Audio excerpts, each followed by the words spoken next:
Hello class 9। चलिए electoral politics में अब हम आगे जानते हैं कि क्या क्या चीज़ें ज़रूरी होती हैं। What is our system of election. तो हमारे देश में इलेक्शन जब होती हैं तो क्या क्या सिस्टम फॉलो किया जाता है। Can we say that Indian elections are democratic. क्या हम कह सकते हैं कि भारतीय पॉलिटिक्स जो है या भारत में जो इलेक्शन होते हैं वो डेमोक्रेटिक होते हैं। To answer this question let us take a look at how elections are held in India. चलिए एक नज़र हम इस बात पर डालते हैं कि भारत में इलेक्शन किस तरह से करवाए जाते हैं। लोकसभा एंड विधानसभा यानी assembly elections are held regularly after every 5 years। हमारे देश में जो लोकसभा की इलेक्शन होती है और विधानसभा यानी जो स्टेट्स में होती हैं, असेंबली जिसको कहते हैं, उसका इलेक्शन हर 5 साल पे होता है। After 5 years, the term of all the elected representatives come to an end। और 5 वर्ष के बाद सभी इलेक्टेड रिप्रेजेंटेटिव यानी जो एमएलए और एमपी होते हैं, लोकसभा के लिए एमपी और स्टेट असेंबली के लिए एमएलए, तो इन लोगों का टर्म जो है वो ख़त्म हो जाता है। द लोकसभा और विधानसभा स्टैंड डिज़ोल्व, और इसलिए लोकसभा और विधानसभा को ख़त्म कर दिया जाता है, जिसको डिज़ोल्व कहा जाता है, ख़त्म हो जाना। Elections are held in all constituency at the same time, और एक ही साथ हर कंस्टिट्यूएंसी में इलेक्शन करवाया जाता है। Either on the same day और within a few days, या तो कोशिश यही रहती है कि एक ही दिन में सारे इलेक्शन हो जाएं हर कंस्टिट्यूंसी में, नहीं तो फिर कुछ ही दिनों के अंदर ये इलेक्शन करवा दिया जाता है। This is called general election, और इसे जनरल इलेक्शन कहते हैं, जैसे अभी पिछले साल हुआ था भारत में। Sometimes election is held only for constituency to fill the vacancy caused by death। और कई बार क्या होता है, कुछ उम्मीदवार जैसे जिन्होंने पार्टी छोड़ दी या जिनकी मृत्यु हो गई, तो क्या होता है उनके लिए इलेक्शन करवाया जाता है। वो एक आधा कंस्टिट्यूंसी में ऐसा होता है। To fill the vacancy cause by death और रेजिग्नेशन ऑफ अ मेंबर, उस खाली जगह को भरने के लिए जो कि जिसमें किसी नेताजी की मृत्यु हो गई हो या फिर किसी मेंबर ने रिज़ाइन कर दिया हो, उस जगह को फिल करने के लिए ये इलेक्शन करवाए जाते हैं। This is called by election, और इस तरह के इलेक्शन जब किसी नेता की मृत्यु हो जाने के कारण जगह खाली हो जाती है या फिर किसी के रिज़ाइन कर देने के कारण जगह खाली हो जाती है, तो एक आधा कंस्टिट्यूंसी ऐसे होते हैं, एक दो कंस्टिट्यूंसी, इन कंस्टिट्यूंसी में जब इलेक्शन करवाया जाता है तो इसे बाई इलेक्शन कहा जाता है। In this chapter we will focus on general election, और इस चैप्टर में हम जनरल इलेक्शन के बारे में बात करेंगे। इलेक्टोरल कंस्टिट्यूएंसी, अब हम देखेंगे कि ये इलेक्टोरल कंस्टिट्यूएंसी या जो मतदाता लोगों का क्षेत्र होता है कैसे बनाया जाता है। You read about the people of Haryana electing 90 MLA. आपने अभी शुरुआत हमने चैप्टर की जब की थी तो हरियाणा के इलेक्शन के बारे में हमने पढ़ा था, जिसमें 90 एमएलएज की, जो हरियाणा विधानसभा में 90 एमएलएज होते हैं, तो उन 90 एमएलए की इलेक्शन के बारे में बात की थी हमने। You may have wondered how they did that, आपको लगता होगा ये कैसे हुआ होगा। Did everyone in Haryana vote for all the 90 MLAs, क्या सभी 90 एमएलएज के लिए हरियाणा के लोगों ने वोट दिया होगा। You perhaps know that this is not the case, लेकिन आपको शायद पता होगा कि ऐसा नहीं होता है। हम जिस कंस्टिट्यूंसी में रहते हैं उसी कंस्टिट्यूंसी के उम्मीदवारों को हम वोट दे सकते हैं। In our country we follow an area based on the system of representation, चूँकि हमारे देश में जो सिस्टम है वो रिप्रेजेंटेशन का है, यानी हम अपने लिए एक रिप्रेजेंटेटिव चुनते हैं। The country is divided into different area for the purpose of election, और इलेक्शन की वजह से पूरे भारत को कई मतदाता क्षेत्र के में तब्दील कर दिया गया है। These area are called electoral constituency, और इनको इलेक्टोरल कंस्टिट्यूएंसी कहा जाता है। The voters who live in the area elect one representative, और जो वोटर इस एरिया में रहते हैं वो अपने रिप्रेजेंटेटिव को वोट द्वारा चुनते हैं। For Lok Sabha elections the country is divided into 543 constituency.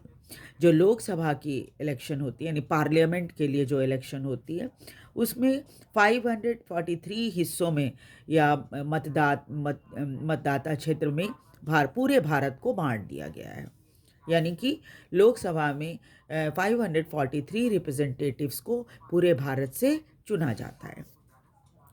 The representative elected from each constituency is called a member of parliament or MP.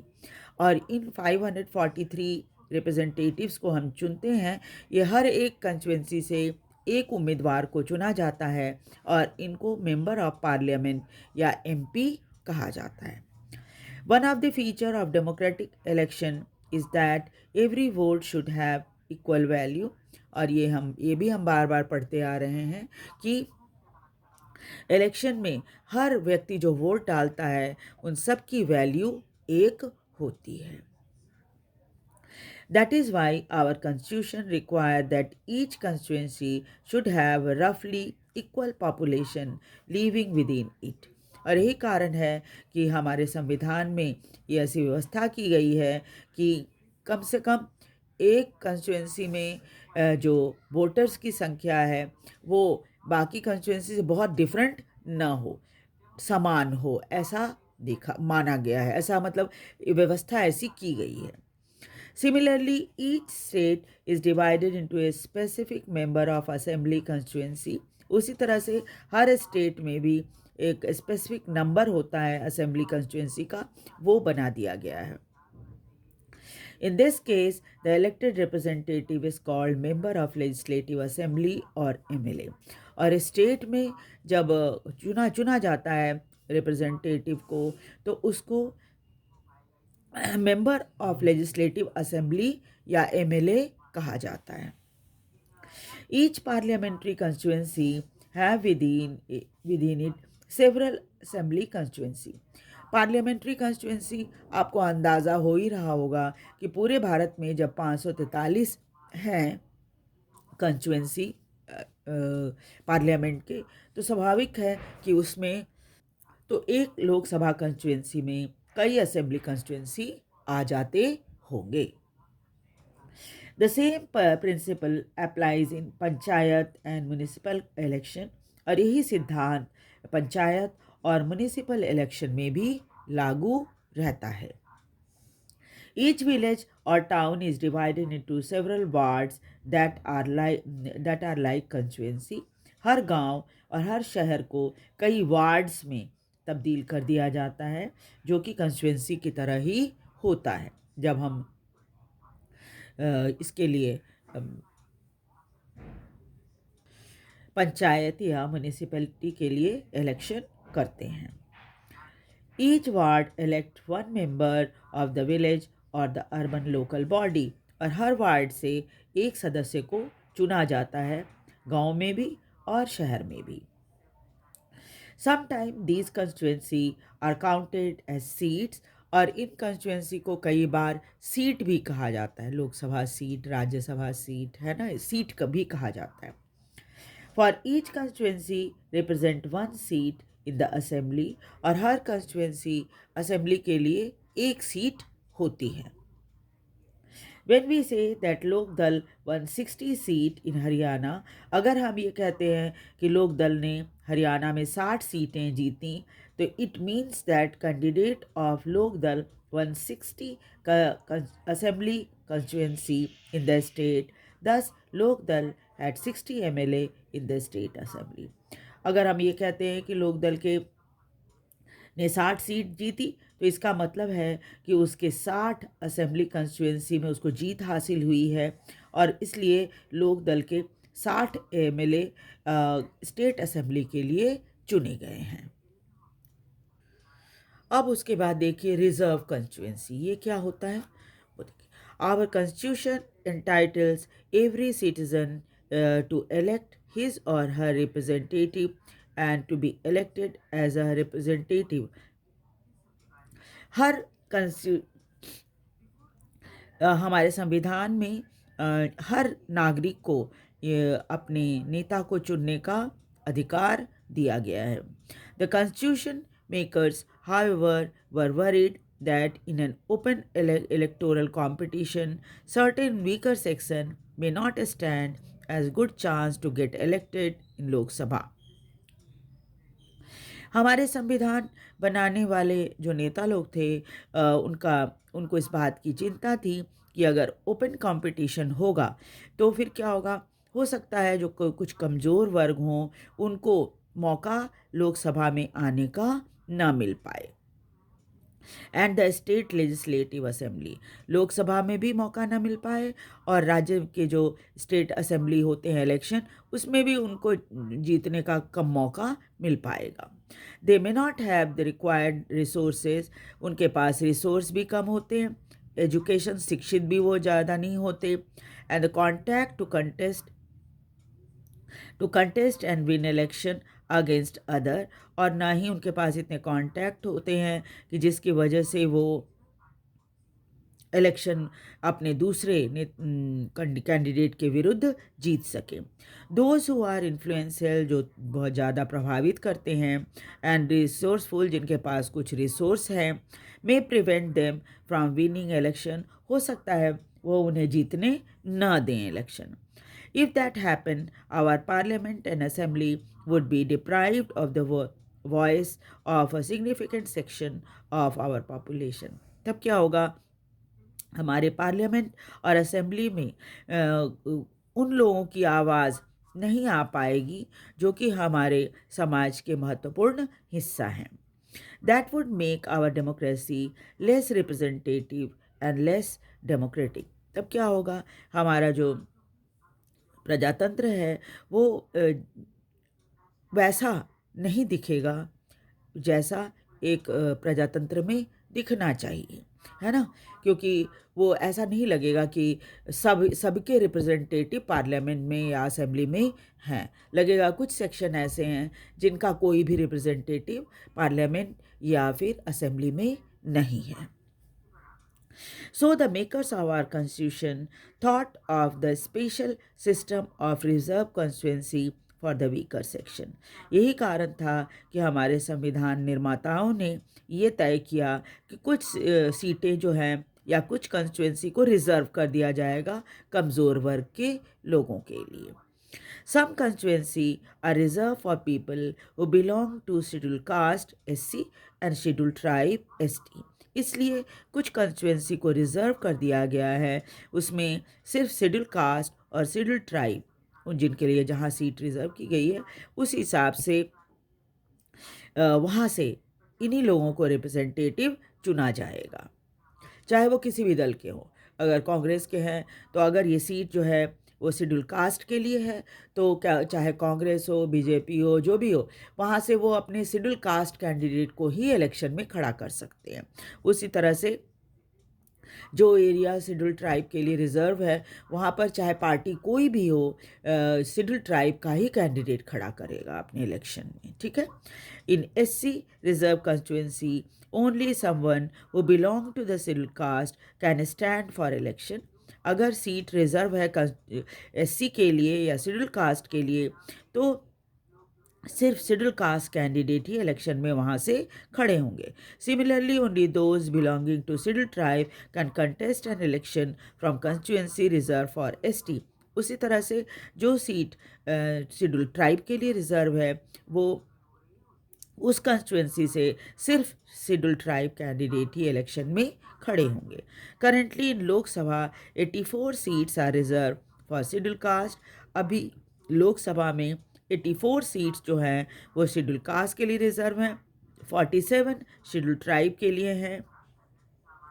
26 जनवरी 2019 का ये रिकॉर्ड है। This number is an proportion of their share in the total population. तो आप पूछेंगे कि इस तरह से क्यों बनाया गया है कि 84 सीट जो है वो शेड्यूल कास्ट के लिए रहेगा और 47 शेड्यूल ट्राइब के लिए रहेगा। तो उनकी आबादी के हिसाब से इसका प्रोपोर्शन बनाया गया है। Thus, the reserved seat for SC and ST do not take away the legitimate share of any other social group. इसलिए ताकि कोई ये ना कहे कि उनको ज़्यादा सीट दे दी हमें कम दिया, वैसा कुछ नहीं है। प्रोपोर्शन के हिसाब से, उनकी आबादी के प्रोपोर्शन के हिसाब से सीट रिजर्व कर दिया गया। This system of reservation was extended later to other weaker section at the district and local level. इसी तरह से इसी सेम से तरीके को डिस्ट्रिक्ट और लोकल लेवल में भी फॉलो किया जाता है, यानी पंचायत में, है ना, इलेक्शन जो होती है उन सब में। In many states, seats in rural panchayat and urban municipality and corporation local bodies are now reserved for other backward caste या OBC। अब कई ऐसे राज्य हैं जहाँ पर गांव में पंचायत और म्यूनिसिपल कॉरपोरेशन के लिए जैसी लोकल बॉडीज़ के लिए OBC के लिए भी सीट रिजर्व कर दिया गया है। As well, however, the proportion of the seat reserve varies from state to state। लेकिन OBC के लिए जो सीट रिजर्व की गई है वो समान नहीं है, अलग अलग राज्यों में इसकी अलग अलग व्यवस्था है, आबादी के ऊपर डिपेंड करता है। Similarly, 1/3 of the seat are reserved in rural and urban local bodies for women candidate। इसी तरह से 1/3 सीट जो है वो गांव में और अर्बन लोकल बॉडीज़ में महिलाओं के लिए भी रिज़र्व कर दी गई है। 1/3 सीट रिज़र्व है महिलाओं के लिए, ठीक है। तो नेक्स्ट क्लास में हम लोग वोटर लिस्ट पढ़ेंगे। आप एक बार इस मैप को देख लीजिए जिसमें अलग अलग जो कंस्टिट्यूएंसी है, कौन सी सीट किसके लिए रिज़र्व है वो दिखाया गया है। जैसे आप देखिए कि टोटल कंस्टिट्यूएंसी ये लोकसभा का है, तो टोटल कंस्टिट्यूएंसी है 543, जनरल के लिए 412 सीट है, और रिज़र्व कंस्टिट्यूएंसी में जो SC हैं उनके लिए 84 सीट रिज़र्व है। ये जो रेड वाला जितना आप देख रहे हैं ये SC कैंडिडेट के लिए है, और ST के लिए या जो शेड्यूल ट्राइब हैं उनके लिए 47 सीट रिज़र्व है, और ये जो ग्रीन कलर का आप देख रहे हैं ये सारे के सारे जो हैं वो ST के लिए रिज़र्व हैं, और बाकी जितना वाइट है ये सब जनरल कैंडिडेट के लिए है, ठीक है। तो इस तरह से आप है सो इस मैप को देखकर भी काफ़ी हद तक समझ सकते हैं कि कहाँ पर किस तरह से सीट रिज़र्व की गई है, ठीक है। तो नेक्स्ट क्लास में हम लोग वोटर लिस्ट पढ़ेंगे। Thank you very much. Video को लाइक और सब्सक्राइब भी ज़रूर कर दीजिएगा और शेयर भी कीजिएगा ताकि दूसरे बच्चे भी इसे देख सकें।